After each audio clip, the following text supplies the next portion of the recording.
우리가 어제 아침에 본문을 45절부터 61절까지 읽었습니다. 오늘 겹으로 57절부터 66절까지 읽으면서 이미 말씀드린 바와 같이 예수님의 시체와 무덤이라는 제목으로 말씀을 드리는데, 우리 상황이 이렇습니다.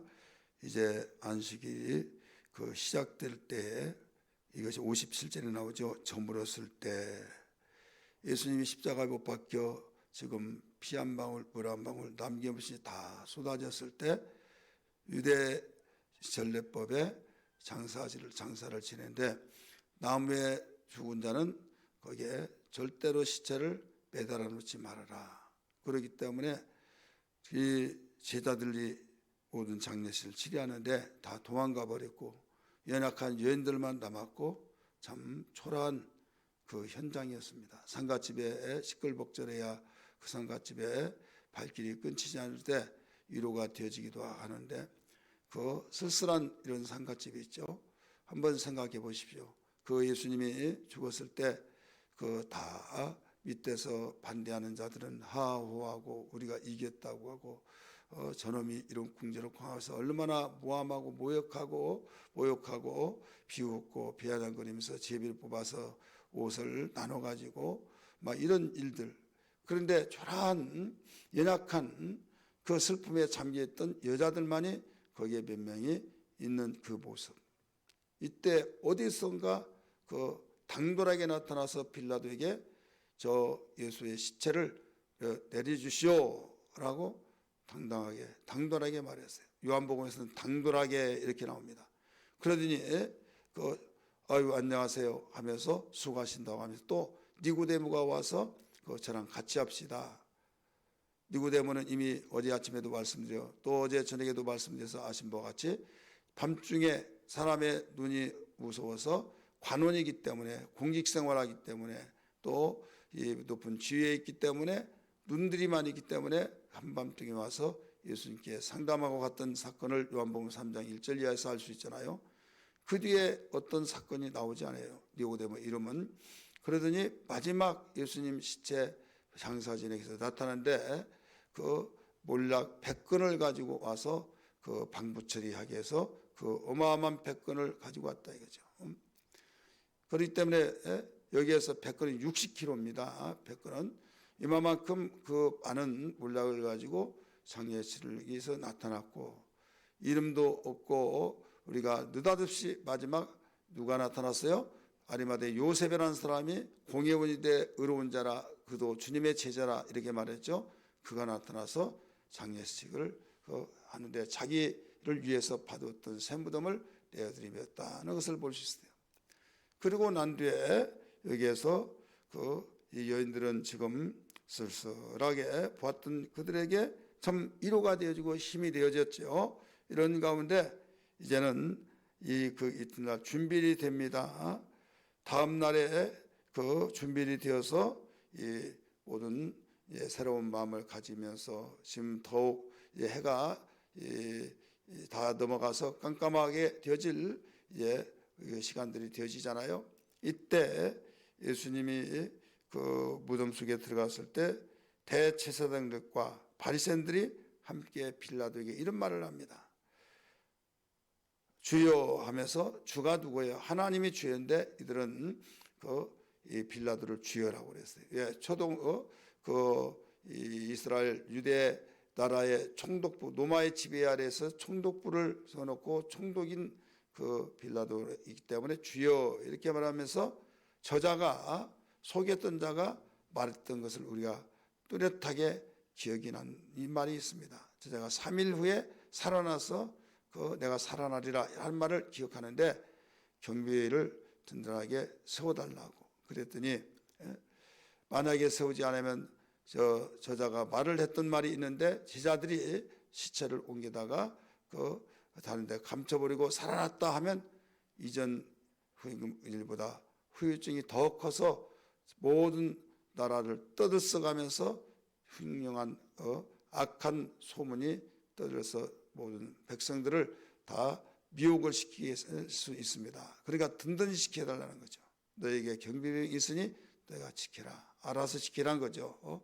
그럴 때 그들이 지켰다는 말씀이 나와요. 오늘 우리는 여기에서 주신 교훈의 말씀은 우리 끝까지 남는 자가 되어야 된다. 어제 아침도 어제 저녁에도 말씀을 드렸습니다. 특별히 이 뒤에 62절 보면 여기에서 대제사장 서기관 또 바리새인들 이런 사람들이 모의하는 것이 있어요. 준비하는 것이 있어요. 그 준비가 무슨 준비냐? 우리 끝까지 마무리를 잘해야 된다. 끝까지 마무리를 잘해야 된다 하면서 빌라도에게 가서 속였던 저자가 3일 후에 살아나리라고 말한 말을 우리가 기억하는데 지키게 해달라는 거죠. 그래서 후유증이 없이 마무리를 깔끔하게 해서 우리 뒤탈이 없게 해달라고 하는 것을 여기서 모의하고 또 요청해서 너희들의 경비병이 있으니 지키게 하라 해서 그렇게까지 마무리를 잘 하고 있는 겁니다. 자, 오늘 우리는 어떤 일에 마무리를 잘해야 하느냐? 악한 일에 마무리를 잘해야 하느냐? 선한 일에 마무리를 잘해야 하느냐? 여러분, 악한 일에 마무리를 잘하는 자, 예를 들어서 어떤 자 살인죄를 짓고 사람을 죽인데 어떤 물증을 남기지 않게 하기 위해서 여러 가지 생각하면서 계획하면서 모두 만약에 내가 붙잡힌다 그러면 나는 물증 있냐고 말을 하겠고 하면서 그런 것까지 다 생각해서 마무리를 하는 사람들이 있듯이 바로 이들이 그랬다 이거죠. 평상시에 내가 죽었다가 살아난다. 3일 후에 살아난다. 장로들에게 또 대제사장들에게 고난을 당하고 내가 죽었다가 사흘 후에 살아난다라고 말했던 말을 그들이 기억하고 그 일까지 아무 탈이 없도록 여기에 나왔잖아요. 오늘 뒤에 오늘 말씀 보니까 무덤을 지키신 가운데서 지킨 가운데서 이전보다 앞으로의 이후에 더 문제가 크게 확산될 수가 있습니다. 그러니 우리에게 경비병을 주어서 지키게 달라고. 그러니까 얼마나 치밀한 계획을 세웠냐 이거죠. 자, 우리는 어떤 죄를 짓고 어떤 하지 말라는 짓을 하고 열심으로 막 하는 사람들이 있죠. 그러면 선한 일을 그렇게 열심히 하면 얼마나 좋겠느냐 이런 생각을 할 때가 있죠. 선한 일을 하지 말라고 하는데 내가 끝까지 한다 하면서 하는 사람. 여러분, 지혜는 뭐냐? 이성을 찾고 냉정 속에서 분별하면서 나가는 거죠.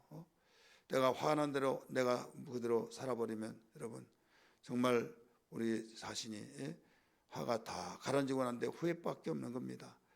모든 일은 우리에게 뒤처리라는 것이 깔끔해야 일이 깔끔하게 끝나는 건데 그것도 무조건 뒤처리를 잘해야 된다. 우리는 여기에서 선한 일을 뒤처리를 잘해야죠. 악한 일을 뒤처리를 잘한다. 이것은 모두 다 드러납니다. 아무리 감춘다 할지라도 감춘 것은 다 드러난다. 성경은 가르쳐주고 있잖아요. 그럴 때 우리에게 어떤 일에 뒤처리를 잘해야 하느냐? 선한 일을 뒤처리를 잘하면 아름다움으로 장식이 되지만은 마무리가 되지만은 악한 일을 뒤처리한다. 악한 일은 반드시 다 드러나기 때문에 절대 뒤처리한다고 해서 완벽하게 끝났다라고 한다 할지라도 안 된다. 이것을 이미 성경은 가르쳐 줬어요. 그래서 하나는 다 포기하면 됩니다. 악한 일에 마무리를 잘하려고 한 거 이미 포기하고 우리 선한 일에 모든 마무리를 잘하려고 하면서 우리의 선한 일을 마무리 잘한 것은 새로운 일에 새롭게 출발이 되어진 겁니다. 저녁이 되고 가장 진한 저녁 깜깜한 것이 바로 이루어지고 다 이뤘다 하실 때 그 이튿날 3일 후에는 바로 새로운 날이 시작되는 부활의 역사가 일어나지 않습니까? 새 아침이 일어나는 놀라운 역사가 있듯이 오늘 우리는 부활의 모든 시간들은 그냥 된 것이 아니라 선한 일, 주님의 뜻을 이룬 하나님의 뜻을 이루어진 일을 완벽하게 마무리를 깔끔하게 잘 했을 때에 여기에서 역사가 일어난 걸 믿으시길 바랍니다. 그렇기 때문에 선한 일을 마무리 잘한 것은 우리에게 소망이요 희망입니다. 희망이기 때문에 우리에게는 항상 성경이 가르쳐 주기를 너에게 고난이 있다 할지라도 참아라. 자녀이면 하나님의 자녀이면 너희들은 후사들이다 상속자다. 그러니 어떤 일이 있더라도 여기에서 영광을 바라보면서 인내해야 된다. 이걸 일러주고 있죠. 오늘 여기에서 이 속이는 자라고 말했는데 63절 보세요. 주여 저 속이던 자가 살아있을 때, 자, 예수를 속이던 자라고 그랬어요. 이게 그 악한 자들의 마무리하는 수법 속에서 마음 상태입니다. 자, 예수님이 속이는 자입니까? 아니죠. 예수님은 내가 진실로 너에게 진리만을 가르쳐주고 진실만을 말씀하셨어요. 그런데 받아들인 자, 그들은 속이는 자로 말하고 있다 이거죠. 이게 왜 그랬을까요?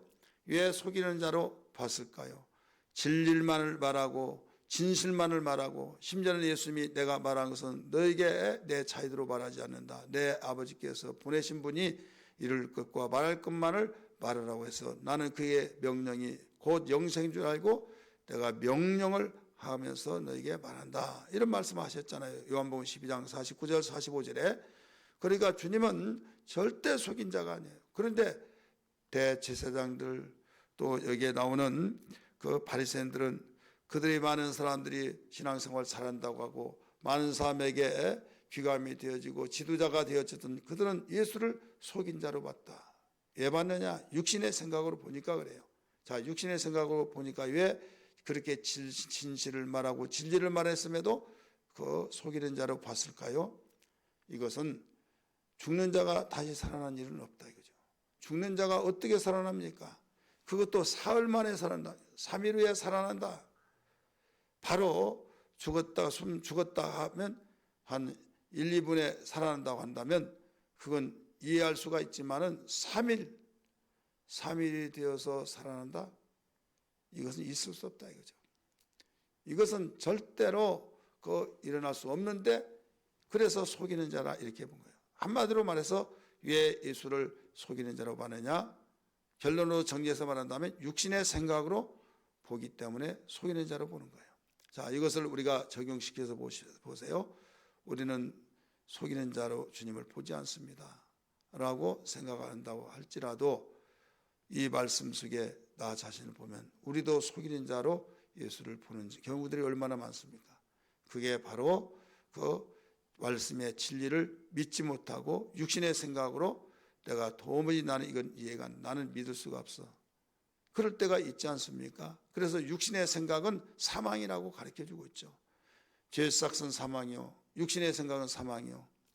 그래서 우리는 내가 속이려고 속인 것이 아니라 그 하나님 말씀대로 되진 것을 100% 믿고 조금도 의심치 아니한데 기도하더라도 다 필요가 없다. 그래가지고 시험 들고 안 나온 자, 하나님을 주님을 속이는 자로 생각한다. 우리 한번 생각해 보세요. 내가 11조 생활하고 나에게 나아진 것도 하나도 없더라. 그러면 하나님을 속인 자로 보는 것뿐이 안 되냐 이거죠.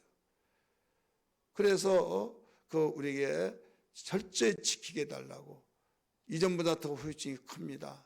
그러면서까지 모든 것을 깔끔하게 그들은 자기들의 방법대로 나가는 거죠. 그러다 보니까 예수님이 되면서 내가 나름대로 해볼 대로 다 해봤다. 그런데 안 되더라. 이제는 내가 하고 싶은 대로 내가 한다. 이게 바로 속이는 자로 보는 거죠. 그래서 우리는 어떤 일이 있더라도 주님, 내가 주님을 속인 자로 보는지 않는다는 생각지도 못했는데 오늘 이 말씀을 통해서 비춰보니 대체 그렇습니다. 거울을 보고 내 모습을 볼 수 있듯이 내가 오늘 이 말씀 보니까 육신의 생각으로 인하여서 내가 하나님 말씀을 믿는다고 하면서도 때로는 실망하고 절망하면서, 당연하게 우리는 다른 측면에서 보면 육신의 생각이고 보편적인 걸로 알고 있고 대수롭게 여겼던 이런 생각이 주님을 속이는 자로 내가 봤던 것을 용서해 주시고 나를 긍휼히 여겨 주옵소서. 주님의 말씀을 믿는 것이 얼마나 중요하고 믿지 못한 것이 이렇게 무섭다는 것을 알았기에 육신의 생각은 사망이라고 하는 죄라는 사실을 알았습니다. 주님, 우리의 모든 것을 다시 한번 되새겨보면서 깨끗하게 깔끔하게 우리가 선한 일로서 주님 믿음의 사람이 되게 하여 주시옵소서. 우리는 주님이 속이는 자가 아니라 주님이 하신 말씀은 진리입니다. 진리로서 영원히 세상이 변한다 할지라도 주의 말씀은 변치 않은 진리가 되신 말씀을 믿고 진리와 함께 살게 하여 주옵소서. 이런 신앙이 되기를 주의 이름으로 축원합니다.